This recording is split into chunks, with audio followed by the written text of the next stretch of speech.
ଯୁବକ ଜହନ କଣ କହୁଛନ୍ତି ମାଥ୍ୟୁ 3:11 ପଦରେ ମୋ ପରେ ଯେ ଆସୁଅଛନ୍ତି ସେ ତୁମ୍ଭମାନଙ୍କୁ ପବିତ୍ର ଆତ୍ମା ଓ ଅଗ୍ନିରେ ବାପ୍ତିସ୍ମ ଦେବେ।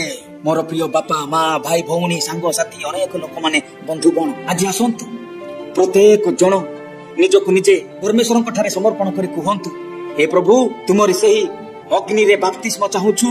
ପ୍ରତ୍ୟେକ ଖରାପ ଗୁଣ ସେହି ଅଗ୍ନି ଦ୍ୱାରା ମୋ ଭିତରେ ଥିବା ଗୋଟି ଗୋଟି କରି ଜଳେଇ ଦିଅ।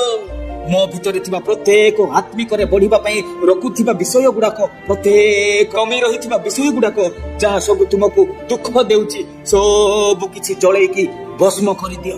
ମୁଁ କେବଳ ମୋ ପାପର କ୍ଷମା ମାଗିବାକୁ ଆସି ନାହିଁ ବରଂ ମୁଁ ଯେଉଁ ବନ୍ଧନରେ ବନ୍ଧା ହୋଇଛି ଯିଏ ମତେ ଦାସତ୍ୱ କରିଛି ଯିଏ ମତେ ଗୁଲାମୀ କରିଛି ଯିଏ ମତେ ଚାକର କରି ଚାପିକି ରଖିଛି ହେ ପ୍ରଭୁ ମୁଁ ନିବେଦନ କରୁଛି ମୁଁ ଅଳି କରୁଛି ମତେ ଏଥିରୁ ମୁକ୍ତ କର।